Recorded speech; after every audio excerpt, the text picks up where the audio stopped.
Have you ever felt that something is changing in how society is organized? That there are more rules, more coordination from above, and a growing role of the state in everyday life? That governments seem to expand in scope, while at the same time laws, institutions, and public services feel more complex, more fragile, and sometimes less effective? In this video, we'll break down what's happening and give you a simple framework to understand how society is changing and how power operates within it. It also shows how the bigger system fits together if you want to explore further. Because when societies come under pressure, when trust weakens, when conflict increases, and when coordination becomes harder, these changes are not random. They follow a structure. So the question is there a structure behind how political power evolves? And if there is, what does it reveal about where we are today? To answer that, we'll map how power operates and then walk step by step through how societies move as they grow and change. We can start with two basic dimensions. First, how power operates. On one side, power shapes perception through information. This is the indirect form of power. It doesn't force behavior directly, but influences how people interpret reality, what they believe, and how they act as a result. On the other side, power enforces behavior through action. This is direct power. It sets rules, applies incentives, and enforces outcomes regardless of individual perception. Second, where power sits. It can be distributed across society, where coordination happens between individuals, communities, and informal networks. Or it can be concentrated in the state, where institutions organize, manage, and enforce decisions at scale. Most people experience the current balance as normal, but this relationship has changed significantly over time. Together, these dimensions form a map of how political power works. Not just politics in the narrow sense, but the broader system of how societies are organized, coordinated, and governed. At the most distributed and indirect level, power works by shaping how people see the world through narratives, information, and perception. This includes mechanisms like propaganda, misinformation, and narrative control.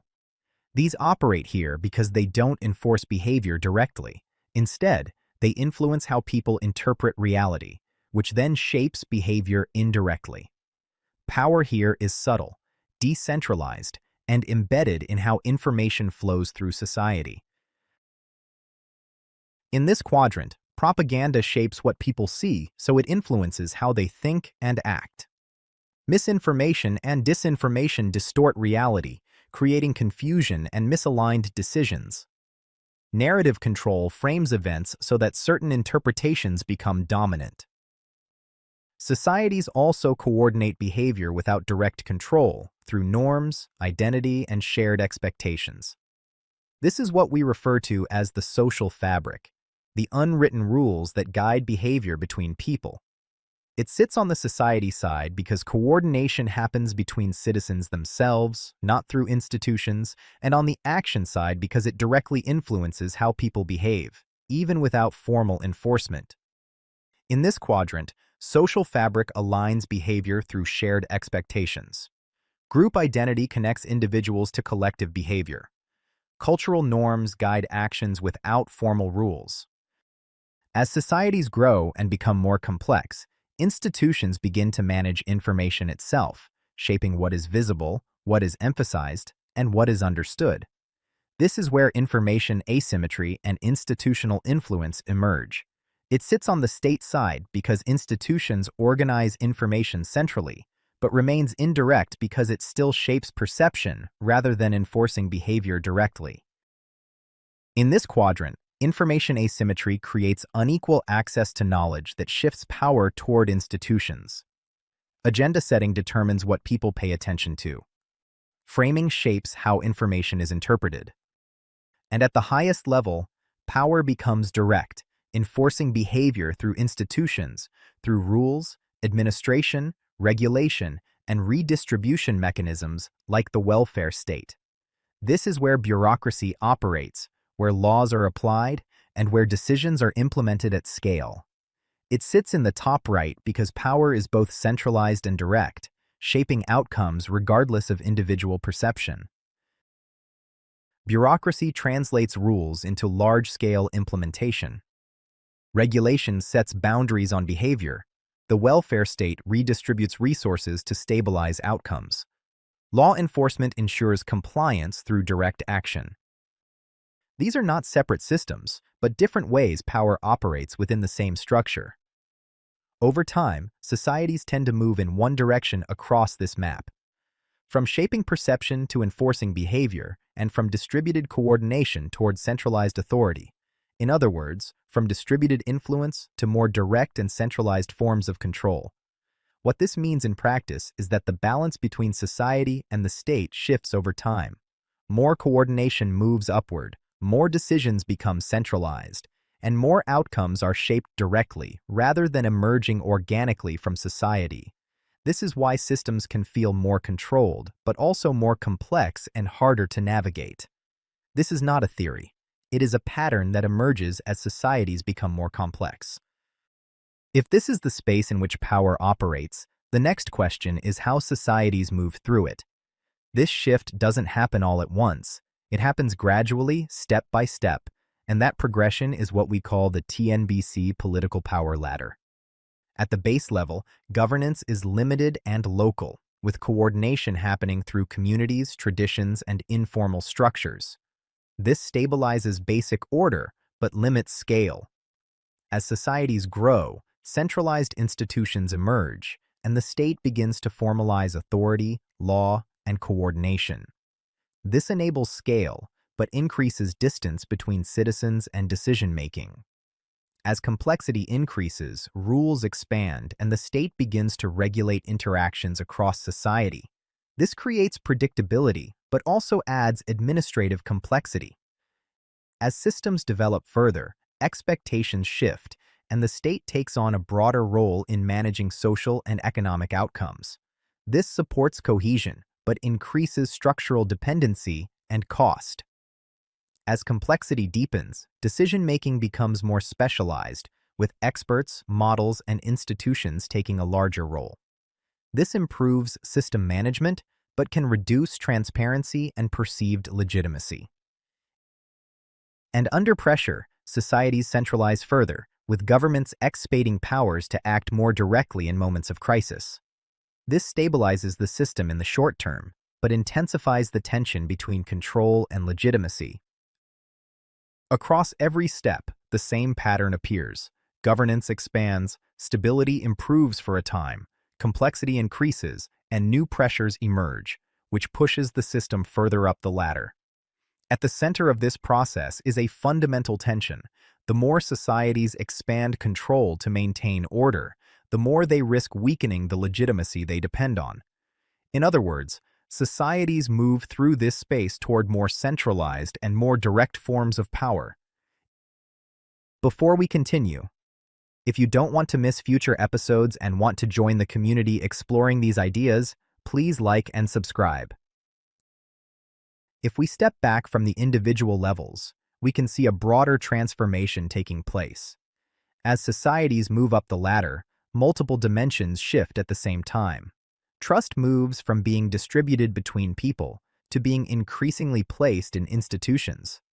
Coordination shifts from informal and local to structured and system-wide. The structure of society itself changes from horizontal relationships between citizens to more vertical relationships between citizens and the state. Control expands from indirect influence to more direct forms of enforcement. Power becomes more concentrated, and decision-making shifts from local to centralized and specialized. Information flows become more structured and managed, while at the same time complexity increases, state capacity expands, and societies become more dependent on sustaining stability, often through economic pressure.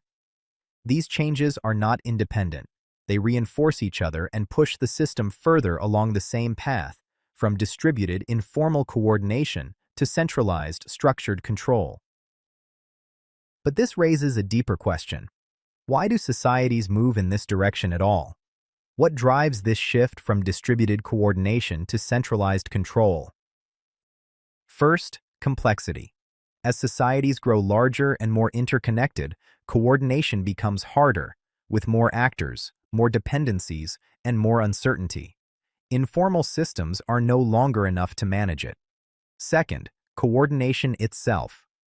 Large-scale societies require alignment across millions of people, and the more complex the system, the more structure is needed to keep it functioning.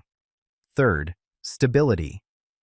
As societies grow, the cost of disruption increases, and failures no longer stay local but propagate across the entire system, pushing societies to develop mechanisms to prevent breakdown. Fourth, trust. In smaller societies, trust can be personal, but at scale it becomes institutional, and maintaining that trust becomes increasingly difficult. And finally, economic pressure. As societies expand, they become more dependent on sustaining growth, managing resources, and maintaining stability over time, which creates new constraints. These forces don't act separately, they reinforce each other. More complexity requires more coordination, which requires more structure, which increases dependence on stability, which pushes societies toward more centralized control. In other words, the expansion of power is not just a choice, it's a response to pressure. But managing people is only one side of the system. As these pressures build, societies also need to manage resources, debt, and economic stability. And that leads to a second parallel system: how monetary power evolves. Just as political systems move along a ladder, monetary systems follow a similar progression. In a next episode, we'll explore this second dimension, the TNBC monetary power ladder, and how control over money evolves alongside control over society. If you want to understand how these systems fit together, TNBC Explainers breaks down the core concepts one by one. The political power ladder is part of TNBC Explainers Module 2, Power, Governance, and the State. Explore the TNBC Explainers course via the YouTube course list, or visit the nextbigcycle.world for the full course overview and background. This is the Next Big Cycle. TNBC Explainers, your guide to understanding the systems shaping the world around you.